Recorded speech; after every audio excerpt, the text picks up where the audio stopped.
brenhamtabernacle.org మరియు svfellowship.info.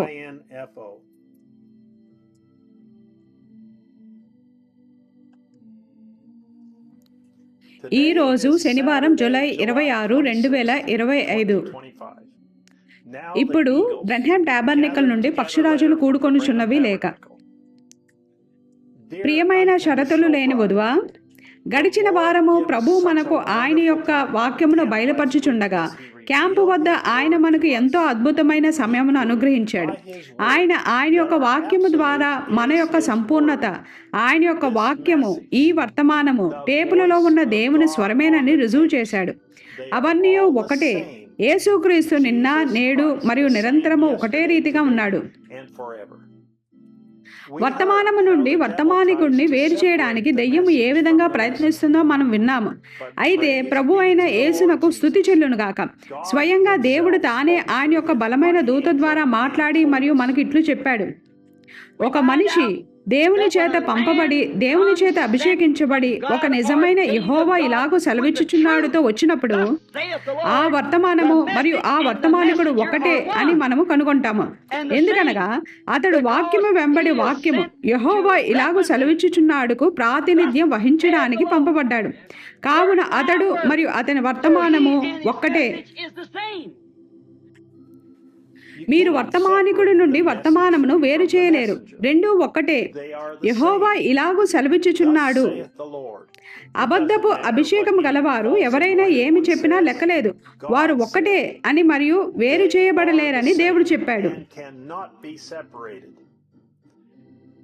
పిదప ఈ వర్తమానములో పురుగులు గాని లేదా పురుగుల రసము గాని లేదు గనుక మనము టేపులను వినుచున్నప్పుడు పురుగులను పట్టుకోవడానికి ఎటువంటి వడపోత వస్త్రము మనకు అవసరము లేదని ఆయన మనతో చెప్పాడు.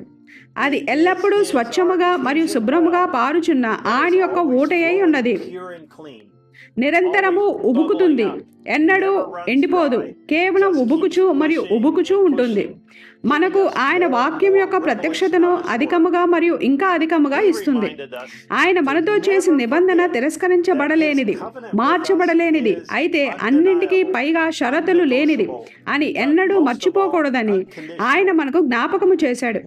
అది ప్రేమ అయినా, సహకారమైనా లేదా సమర్పణ అయినా ఏదైనా కానీ షరతులు లేనిదైతే అది సంపూర్ణత అయి ఉన్నది మరియు ఎటువంటి ప్రత్యేకమైన నియమ నిబంధనలకు బద్ధమైనదిగా ఉండదు. ఏమి జరిగినా గాని అది మాత్రం నెరవేరుతుంది. పిదప ఆయన ఆమెకు గట్టిగా పట్టుకొని ఉండునట్లు దానిని వంచాలనుకున్నాడు. కావున ఆయన ఈ దినమున మన కన్నుల ఎదుట ఆయన యొక్క లేఖను నెరవేరబడుచున్నవని మనకు చెప్పాడు. తూర్పున ఉదయించే అదే సూర్యుడు పశ్చిమమున అస్తమించే సూర్యుడై ఉన్నాడు. మరియు తూర్పునకు వచ్చి మరియు తనను తాను శరీరధారి అయిన దేవునిగా నిర్ధారించుకున్న అదే దేవుని కుమారుడు ఇక్కడ ఈ పశ్చిమ తీరానికి వచ్చి ఈ రాత్రి సంఘములో తనను తాను నిన్న, నేడు మరియు నిరంతరం ఒకటే రీతిగా ఉన్నవానిగా గుర్తింపజేసుకుంటున్న అదే దేవుని కుమారుడై ఉన్నాడు. కుమారుని యొక్క సాయంకాలపు వెలుగు వచ్చి ఉన్నది. ఈ దినము ఈ లేఖనము మన యొదట నెరవేరినది.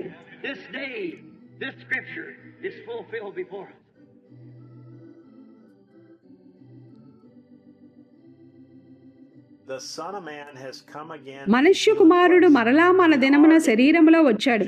సరిగ్గా ఆయన వాగ్దానము చేసినట్లే తన వధువును బయటకు పిలుచుటకు వచ్చాడు. అది యేసుక్రీస్తే నేరుగా మనతో మాట్లాడుటే ఉన్నది మరియు దానికి ఏ మనుషుని అనువాదము అవసరము లేదు. మనకు అవసరమైనదంతయు, మనకు కావాల్సినదంతయు టేపులలో మాట్లాడుతూ స్వయంగా దేవుని యొద్ద నుండి వస్తున్నట్టు దేవుని స్వరమే.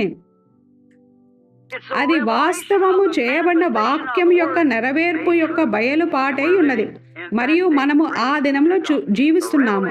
దేవునికి స్తుతి కలుగును గాక. ఆయనను గూర్చిన మర్మం యొక్క ప్రత్యక్షత. కుమారుని యొక్క సన్నిధిలో ఉంటూ పరిపక్వము చెందుతూ వధువు ఎంతో మహిమకరమైన సమయమును కలిగి ఉంటున్నది. గోధుమ తిరిగి మరలా గోధుమ వద్దకు ఎదిగినది మరియు మన మధ్య పులిసినదేదియూ లేదు.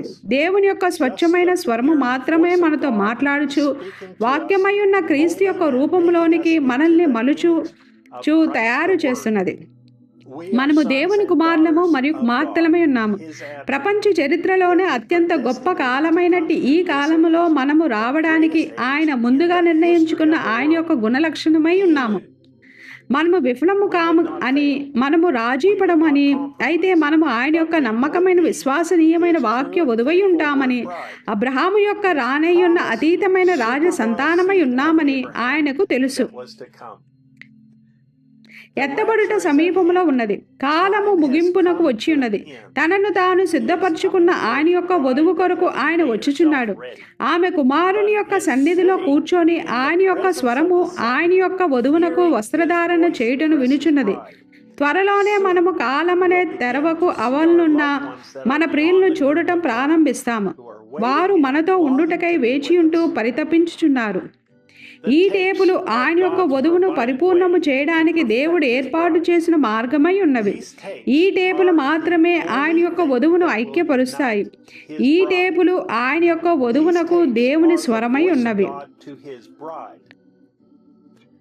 ఈ ఆదివారము జెఫర్సన్విల్ కాలమానం ప్రకారంగా మధ్యాహ్నం 12 గంటల సమయమప్పుడు మనమంతా అతి త్వరలో జరగబోచున్న దాని గురించి వినుచుండగా మీరు వచ్చి మరియు మాతో ఆయన యొక్క వధువులోని ఒక భాగముతో ఐక్యమవ్వాలని నేను మిమ్మల్ని ఆహ్వానిస్తున్నాను. ఎత్తబడుట 65-12-04 సహోదరుడు జోసెఫ్ బ్రెన్హామ్. మరలా కలిసేంత వరకు దేవుడు మిమ్మల్ని దీవించునుగాక మరియు షలోం.